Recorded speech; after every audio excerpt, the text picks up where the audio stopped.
Hi there. Welcome to Conversations for Yoga Teachers. I'm your host, Karen Fabian, and this is episode 330. And more importantly, this is the first episode of 2025. Of course, you could be listening to this any time of the year 2025 and beyond.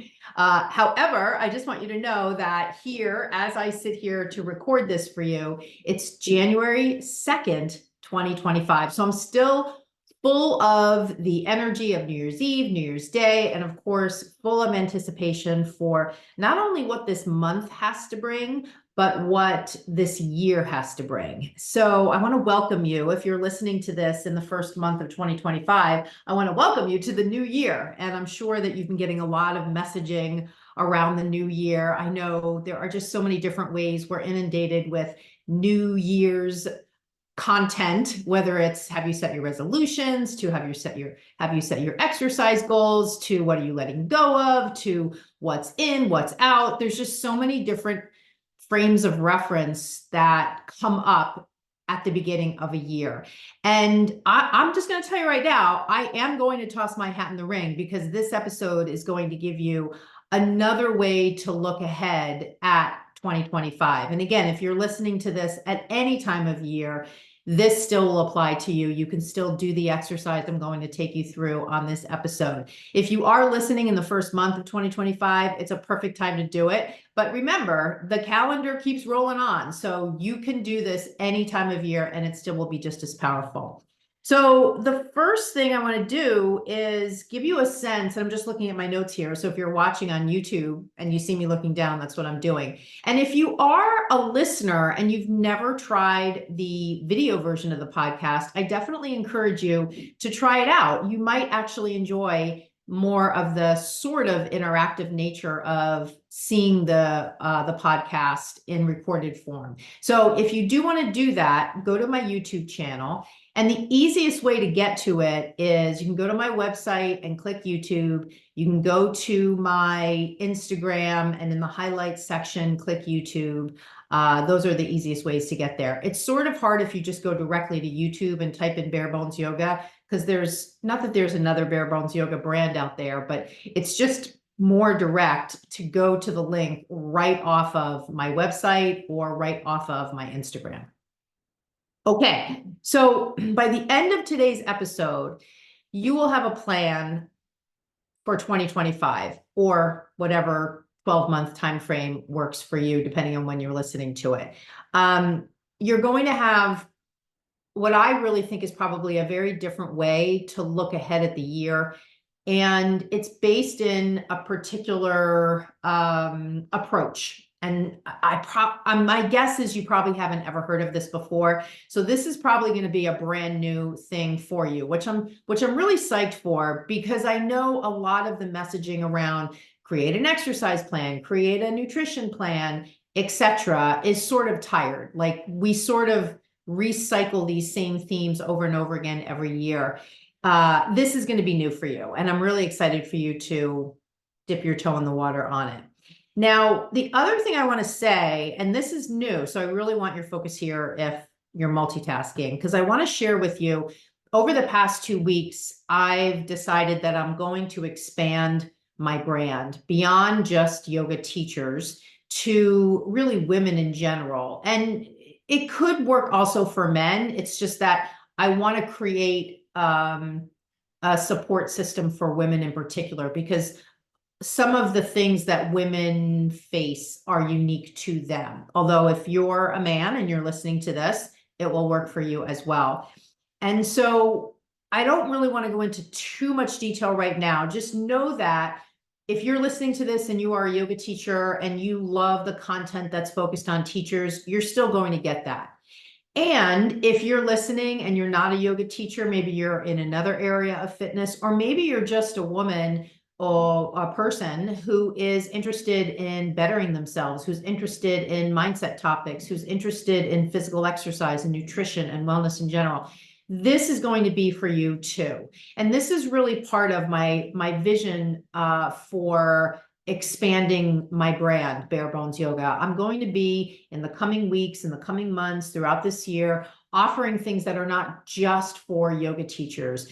However, they will always be for yoga teachers because my vision for the brand is to support to support the health and wellness of women. And so because of that, you as a yoga teacher, if that's you listening now, you are going to benefit from the expanded offerings that I will be offering. And you as a yoga teacher, if that's who you are listening, are also going to continue to get yoga teacher specific content. So it's a win-win. What I hope this does is gives more women an opportunity to connect with me and to benefit from some of the mindset lessons, some of the more global, holistic wellness, nutrition, exercise, mindset topics that I'll be sharing about. And so I will say, if you are a listener and you're a yoga teacher and you have a mom, you have a sister, you have a girlfriend, you can refer them to listen to this particular episode as the kickoff to content that will be applicable to them. I don't know if I'm going to change the name of this podcast from Conversations for Yoga Teachers to Conversations for Women. I think I might actually start a companion podcast. For right now, we're going to keep all of the content here right on this channel. So the point is, this conversation I'm going to have with you today is relevant for any woman of any age at any time in their life. It's not just for yoga teachers.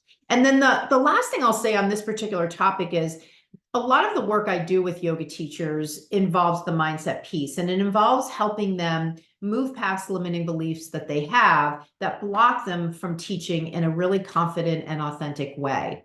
And what I always say to teachers when we start to go through these conversations, and these conversations happen in the context of working with them in my signature program, which is called the Yoga Anatomy Blueprint Learning Program.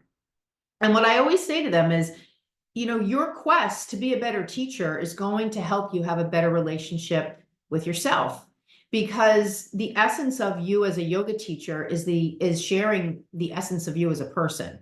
And if you have limiting beliefs about you as a person, that will come through.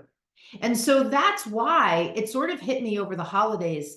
There are so many lessons that I'm currently sharing that are framed in the context of being a better yoga teacher that I can share with more women in the context of living your best life. And why would I be gatekeeping that content? Why would I be gatekeeping those lessons? Like, it doesn't make any sense. So that was, my mission is to help, as right now or prior to January 1st, to help as many yoga teachers as possible get out there and teach amazing classes and feel amazing doing it. And I said to myself over the holidays, why am I limiting the scope of the work I do to working with just yoga teachers? Why don't I broaden the lens, broaden the aperture, broaden the framework to working with women? And so what that really allows me to do is speak to confidence as a challenge that women have. And this is why I sort of made the distinction between women and men, because women in particular face different challenges around confidence at different points in their life. And I don't want to go into too much of my thoughts on that now. Again, just know that what we're going to go over today is going to be applicable to any woman, any age, any time of their life. So please share it and help me start to get the word out about what I can offer to your friends, to your family members who are women. So you're going to walk away with an action plan, with a framework for creating an action plan that I pretty much bet will be a unique one you've not heard of before. So what I want to first introduce to you is the concept of a particular area of study, and it's called Neurolinguistic Programming. If you're a longtime listener of the podcast, you've heard me mention NLP before. Neurolinguistic Programming, or NLP, is a particular discipline that helps us understand how does our mind work and how can we leverage the power of the mind, and how can we recognize different things that our mind does that maybe limit the way we look at the world. And I want you to first notice I'm making a distinction between mind and brain, and we can sort of go into the philosophy behind that. For right now, though, think of the brain more from the biological sense, the brain and the central nervous system and its relationship to movement, its relationship to hormone balance, its relationship to, being the central component of our humanness from a medical or biological standpoint. And think of the mind more in sort of the existential way, more in sort of the way of being way, the who we are from the point of view of how do we carry ourselves? What beliefs do we have about ourselves? How do we see the world? How were we raised? And how does that shape what we say and what we do and how we feel and how we interact with other people? That lives in sort of the construct that I'm calling the mind. And I'm sure there's lots of definitions out there. For purposes of this conversation, that's the distinction. So neurolinguistic programming helps us understand, how does our mind work? And how does our mind shape what we do and how we do it? And certainly, if you've been a listener of this podcast, I've spent hours and hours and hours of episodes talking about limiting beliefs that yoga teachers have. I've shared stories of women I've worked with who have been terrified to stand in front of a room and teach their yoga class, and they go back to practicing with them with their students, because they feel a safety in practicing with them, and how having eyes on them is very triggering, and it brings them back to experiences they had as a child. Just different stories I've shared that really illustrate just the impact of some of the beliefs that we have about ourselves. And so in this study of neurolinguistic programming, we have a particular way of and techniques to examine how we think, how we act, and really try to shape those behaviors so that we can live the most fruitful, bountiful, enjoyable, prosperous life possible. So with that, inside this study of neurolinguistic programming is a particular way to make a decision, and it's called the well-formed outcome. The well-formed outcome. And at this point in the episode, if you have a pen and paper, you might want to start taking notes, because this is one of those things that you're going to want to go back, or I would highly recommend you go back and use what I'm going to share with you, personalize it to yourself, and use it to create your plan for 2025. So this idea of a well-formed outcome is a very unique way, grounded in NLP, to map out a plan. And it takes into consideration some of the limiting beliefs you might have about yourself that have blocked you in the past from really living the life you want to live. I can give you an example here. If you're listening to this in January 2025, think about one or two of the things you wanted to do in 2024 that you didn't do. Right? So I'll give you a second. Just think, think of one thing. Think of one thing you really wanted to do in 2024 that you didn't. Maybe you wanted to travel. Maybe you wanted to offer a new yoga class. Maybe you wanted to be on social media more and start a brand, whatever it is. And then ask yourself, why didn't you do that thing? Why didn't you do the thing?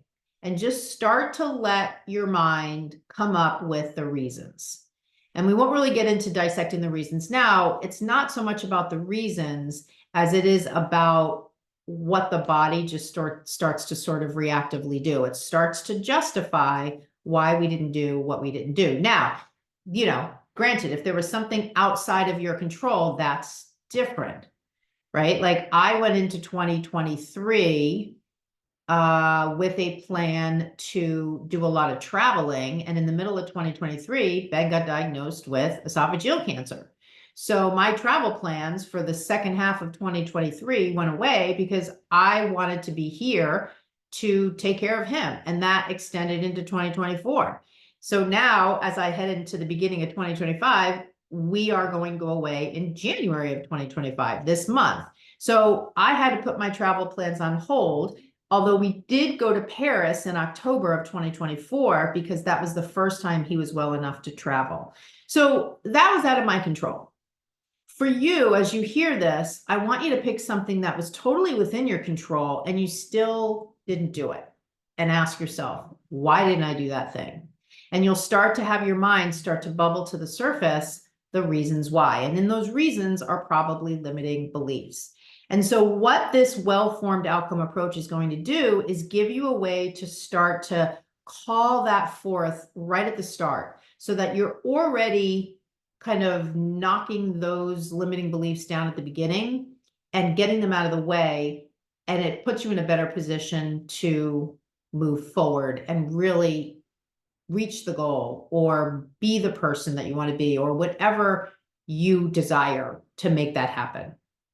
And again, keep in mind, you can frame this from the point of view of a yoga teacher. So if you're a yoga teacher and you're listening to this, you're obviously for a long, long time, you've been my primary audience.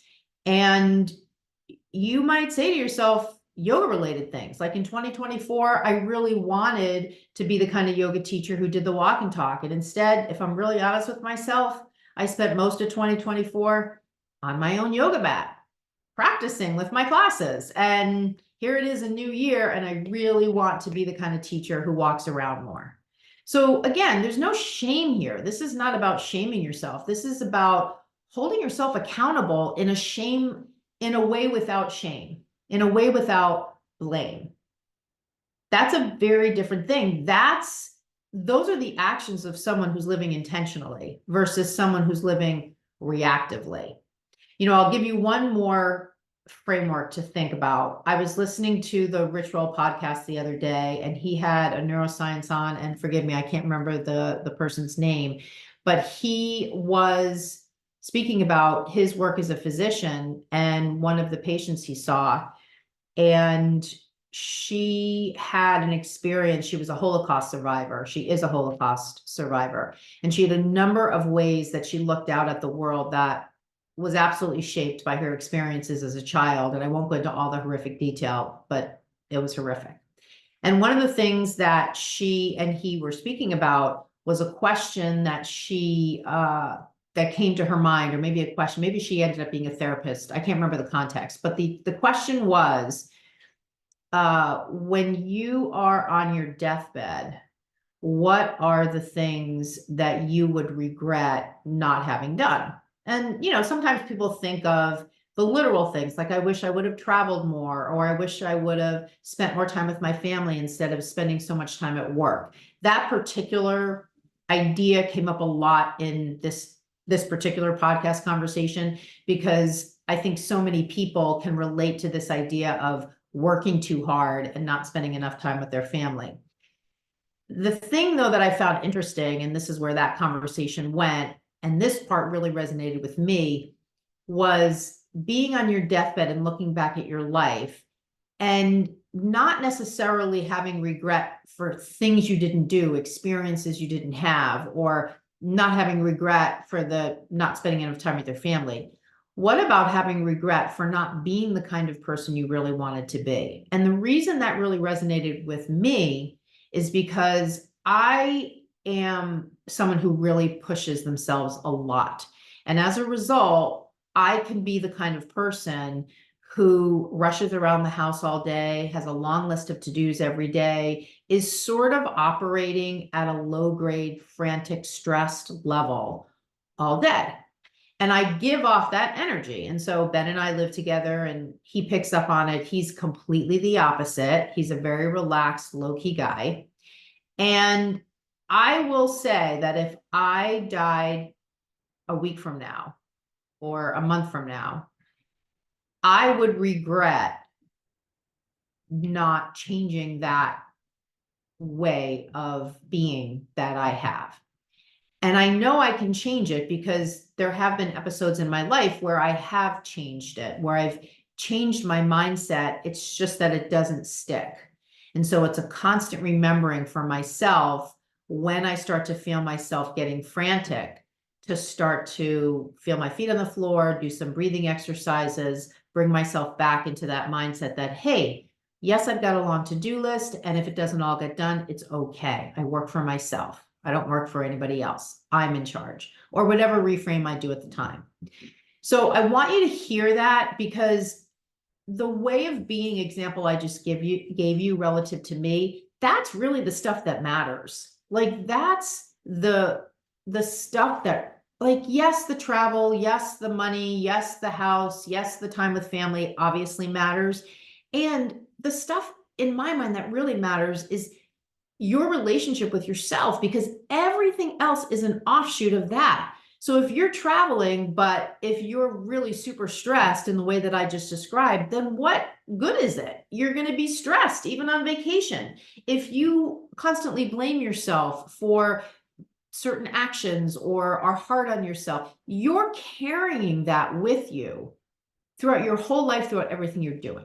So I wanted to bring that up as an exercise for you to do, to ask yourself the somewhat morbid question of, if you were to die tomorrow, what are the things that you would wish you had changed? Because guess what? Almost every single person, and Ben's a perfect example, although he doesn't admit this to me, I just know from, just my reading I've done and my work in clinical settings, people who are, I lost my train of thought.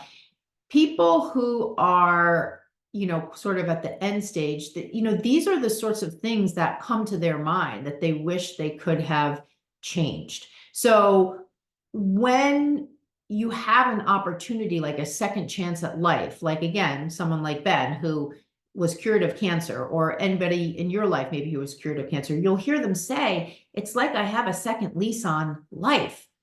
And all those things that used to upset me don't upset me anymore. And wouldn't it be amazing if we could live our life like that right now, without having to go through the horror of a cancer diagnosis or another medical problem that we had to live through to learn the lesson that, oh my God, I can be the kind of person I want to be. It's in my control. It's not in a control that's outside of me. It's in my own control. And wouldn't it be amazing to have that realization and to take the required action and not have the precursor be that I almost died from cancer or something else? So you have an amazing opportunity right now to do the thing. And the framework I'm going to share with you will help you do it. So I am going to refer to my NLP book, which has the well-formed outcome in it. And I'd highly recommend you buy the book. It's called Neurolinguistic NLP, The Essential Guide. And it's by Tom Hoobar, Hoobyar. So this is when you want to get your pen and paper ready, if you are going to write down the steps in the well-formed outcome. And I'll just give you a little highlight. I am going to be doing a workshop in January. I think it's like the 14th or 15th. So stay tuned on my Instagram for the link to join that workshop. We're going to go through a journal exercise that's very much based on what we're going to go over here. Okay. So number one is we have to first define, what is your goal? So I want you to think about the well-formed outcome as it relates to one specific goal, one specific thing you want. So this is something you could do over and over again for different goals. So maybe if you're going to write something out that's yoga teaching related, you do this for that. And then you want to write one out that's life related or marriage related or finance related, you write separate ones out for that. So the first thing, let's just pick one. The first question is the following: what specifically do you want? So I want you to be really clear on what it is that you want. If you're writing down, you're going to pause the audio or pause the video, and then we'll come back to it. So this idea is now to get your brain going with, what is it exactly that you want? What are we focusing on here? Now, question two: how will you know when you've achieved what you want? So this is an interesting question, because what this basically highlights is you want to know when you get what you want. And depending on how specific your goal is, it might make a difference. If what I want is $10,000 in the bank, it's going to be pretty clear when I get what I want. If what I want is to have less stress in my life, how am I going to exactly know when I've hit that goal? So depending on what you want, that's going to define how will you know when you have it. So, there's lots of different ways we can get into this, and I'll get into it more when I have the January workshop. So stay tuned for the details on that. It's just now an opportunity for you to start to get your thoughts going in this way. So maybe pause this and turn back on if you're going to be writing down now. So question number 3, where, when, and with whom do you want it? So the objective of this question is to determine if the goal is ecological. And by that, he means if it makes sense for you. Because oftentimes we have a goal and we don't ask ourselves the question, where, when, and with whom do you want it? And then once we're working towards the goal, we start to realize it doesn't really work for us. You know, I'll give you a perfect example. I had a goal when I was a new yoga teacher to teach for Baron Baptiste. He was my first teacher. I trained under him, and I really had a goal of teaching for him. And I did a whole bunch of things. I had a long plan of action, or not a long plan, but I had a plan of action that involved volunteering at the studio, developing a relationship with other teachers, et cetera, et cetera.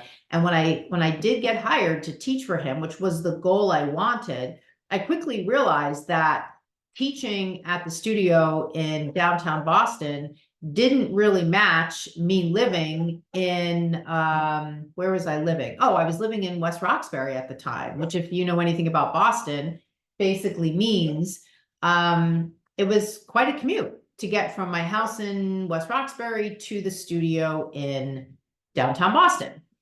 And so what I engineered was a plan to sell my house and buy a condo in downtown Boston.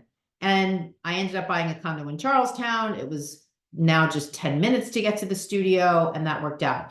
If I had thought of that before, I would have done that before. So that's what I mean about start to map out where, when, and with whom do you want whatever it is that you want. Okay, so the next question is, okay, this question is really the kicker. Okay, so think about the first answer you put down for what specifically do you want, and now ask yourself for question number 4, what stops you from having your desired outcome already?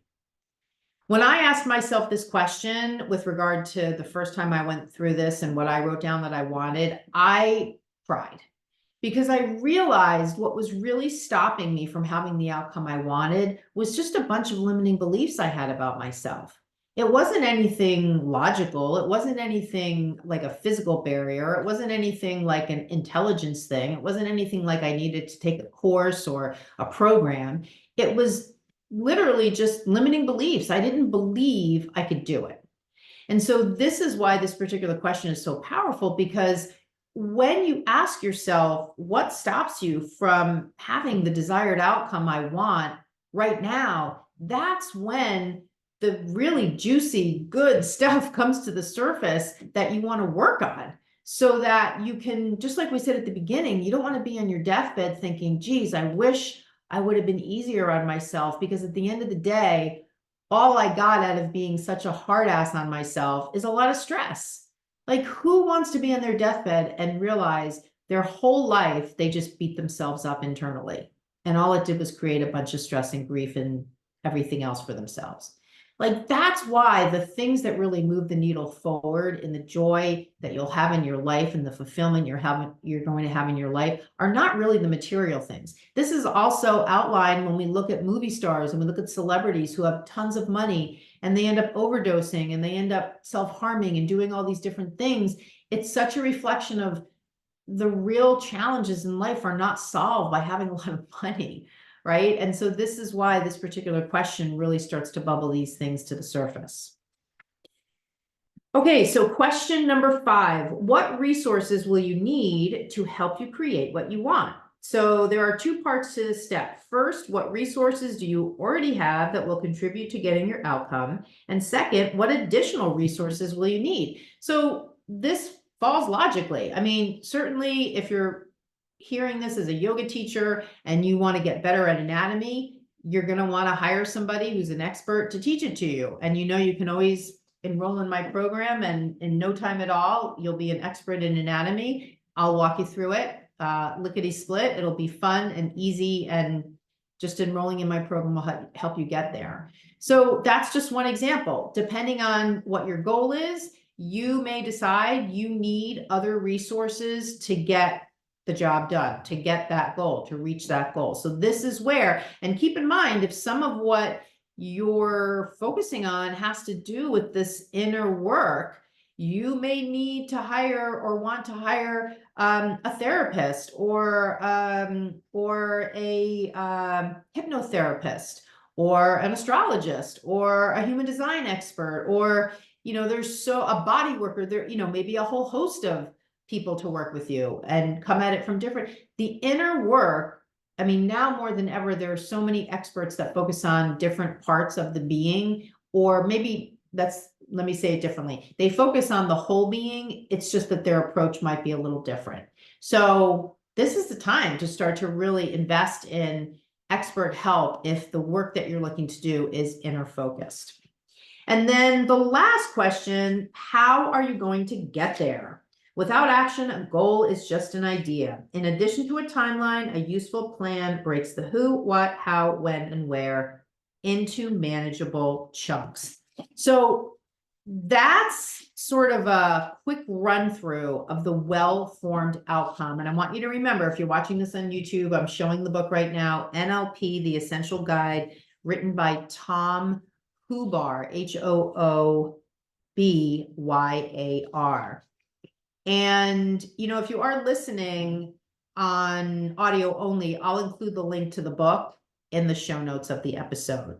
So with that, we've covered the well-formed outcome, and now you have the plan. So at the beginning of the episode, I said, hey, you're going to leave this episode with a plan of action for whatever you desire in 2025. And I've checked that box. You have your plan. So the first thing that I would offer you to do is to go through those 6 questions and map out exactly what you want for 2025. Now, here's a resource that can help you. And this dovetails nicely with this whole conversation we've had. In December of 2024, I launched my brand new month-to-month membership called the Yoga Teacher Confidence Club. And I've had a whole bunch of yoga teachers enroll in the club in the month of December. For just $29 a month, you can get access to exclusive workshops, live workshops, where I will be covering cueing, sequencing, anatomy, and mindset. So in the Yoga Teacher Confidence Club, you will have access to those live workshops. Every single workshop will be recorded. So if you miss one of them, it'll be in the video portal. And in the portal, you'll also get access to some of my best teaching tools for yoga teachers that cover all those different topics, as well as other lesson content that I'll just put in there to continue to help you build your confidence and skill. For just $29 a month, you can access the Yoga Teacher Confidence Club. It's so easy and so much fun. The first workshop we had was amazing. So to join, you can send me a DM. I'll send you the link. The link will be in the show notes to this episode. That's another way to get to it. You could also get to the link in my Instagram. The link is in my bio. So the Yoga Teacher Confidence Club, just $29 a month. And you can just join for a month. So less than 30 bucks. Just join for a month, see if you like it, or you can stay. I have a feeling you're going to absolutely love it and you're going to stay for many months. But there's no minimum. So it's not like when you sign up, you have to be in the club for 3 months or more. You can just try it for a month if you want. And then if you don't like it, you can leave. But I really think you're going to love it. It's so unique, and it's not something you can get anyplace else. It's the community, it's the support, it's the training all in one. The other thing I wanted to mention to you is if you do watch this on YouTube, please leave me a comment and say hi or ask a question, because the more comments I get on the videos, the more YouTube will push the content out to other yoga teachers and women. And I really want to get the word out more about the show. That's one of my goals for 2025, is to get more people listening and watching the show. So leave a comment, ask a question if you're watching this on YouTube. The other thing I wanted to mention, and this might sound kind of weird, but a lot of times I buy things on Amazon and I just absolutely love them. And I want to tell people, but I don't have a way to do it. So I've set up a page right off of my website called Shop With Me. And I started to link a whole bunch of things that I buy for myself that I would love to share with you. Now, yes, I do get a really small commission if you buy something off the link, but it's not about that. I mean, I think it's like pennies. It's more about me just having a way to collect the things I buy that I love and to share it with you. So I wanted to let you know on my shop with me link on my website, which is barebonesyoga.com. I have a brand new sweatsuit that I bought, and I say sweatsuit, which is kind of something from the 70s. It's a sweatshirt and sweatpants, but they go together. So it's matchy, but the quality is so great. And it's in that beautiful, rich navy color. You can get it in any color you want. And the comfort level is amazing, but it looks really elevated. So if you're the kind of woman who likes to run to Starbucks or run out and do errands on a Saturday, and you don't want to look really schleppy like you just rolled out of bed, you can put this set on, and because it matches, it looks really unified, and the quality is great, the comfort's great, and I really think you'll love it. So take a look at that. You'll see it as the most recent addition on my Amazon Shop With Me link. And then the last thing I'll say is in July of 2024, I wrote a brand new ebook. So it's still pretty new, and it's called The Bare Bones Yoga Guide to Incredible Yoga Teaching. And the link to that will be in the show notes. It's a soup to nuts guide. It will really get you started with cueing and sequencing and anatomy. If you've been teaching for a while, it's a great way to come up with new strategies and approaches so that you can just really feel like you're on point with your sequencing and your cueing and just have more time in the bank for you rather than spending a whole lot of time prepping for your classes. So with that, we've come to the end of the show, this particular episode, and I want to thank you so much for watching. Thank you so much for listening. I wish you all the best in 2025, and I can't wait to chat with you again on Conversations for Yoga Teachers. Thank you so much, and I'll chat with you in the next episode. Bye-bye.